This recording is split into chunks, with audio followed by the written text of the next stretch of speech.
Salut à tous, bienvenue chez Karina.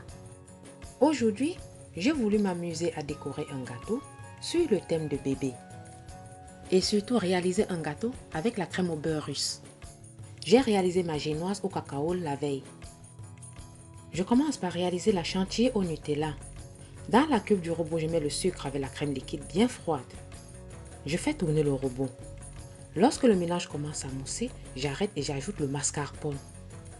Pour une chantilly réussie, je vous conseille de réserver 30 minutes au réfrigérateur, le fouet et le bol avant de vous lancer dans la préparation.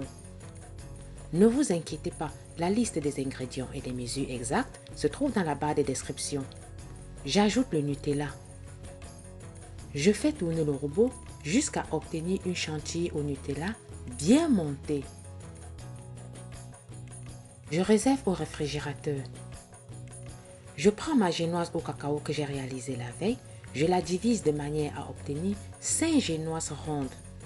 Pour le montage du gâteau, j'aurai besoin des génoises, des éclats d'Oreo, du lait et de la chantilly au Nutella. Afin d'obtenir un gâteau droit, je le monte dans le moule.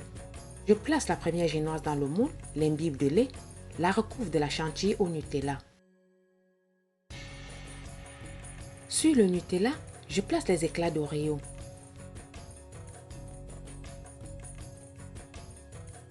Je répète la même opération avec la deuxième, troisième et quatrième génoise. Enfin, la dernière génoise, je l'imbibe des deux côtés. Je pose la dernière génoise, l'imbibe, filme le moule et réserve toute la nuit au réfrigérateur. Pour la crème au beurre russe, dans le bol du robot, je mets le beurre pommade.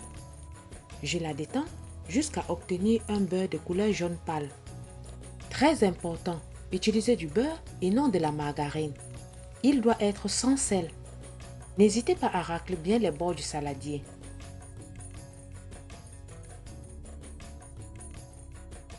J'ajoute le lait concentré sucré. C'est une recette à utiliser en cas d'allergie aux œufs. Je fais tourner le robot pendant environ 10 minutes. J'ajoute l'extrait de vanille. Vous pouvez remplacer la vanille par un arôme de votre choix. J'obtiens une belle crème onctueuse. Je réserve sur le côté. Je sors le gâteau du réfrigérateur et le démoule délicatement sur le plat de présentation. Je commence par appliquer une première couche de crème au beurre.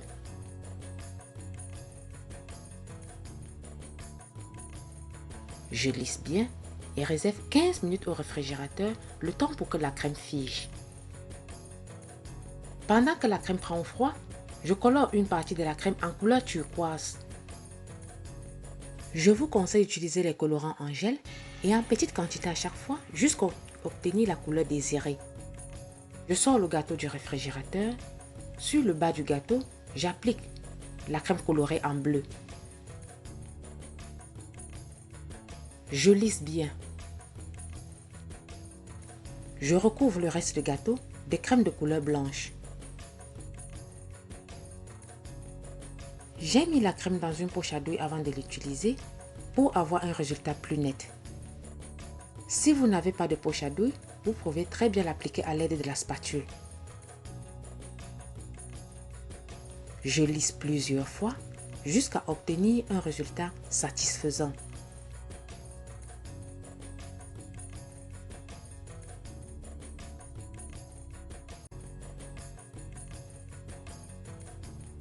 Pour éviter la démarcation entre les deux crèmes, j'applique un peu de crème pour former un dégradé.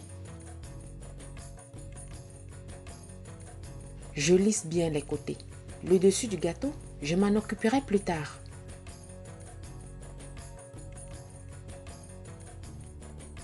Lorsque j'obtiens un résultat presque parfait, je réserve 30 minutes au réfrigérateur. 30 minutes plus tard, je sors le gâteau du réfrigérateur, je racle l'excédent de pâte au-dessus du gâteau et lisse bien à l'aide de la spatule légèrement passée sous de l'eau chaude. Et je réserve au réfrigérateur avant la décoration. Pour la décoration, j'ai utilisé des roses, des bonbons anis au malt réalisés par moi.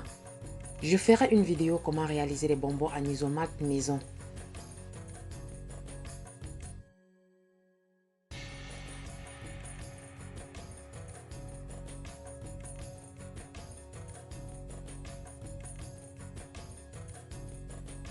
Les boutons sont également réalisés en chocolat. Voilà, la réalisation de mon gâteau est maintenant terminée. Comme pour tous les gâteaux recouverts de la crème au beurre, il est impératif de sortir au moins 1 heure du réfrigérateur avant la dégustation, le temps pour que le beurre se ramollisse. Si tu as aimé la recette, refais-la et dis-moi ce que tu en penses en commentaire. Je te dis à plus pour de nouvelles vidéos.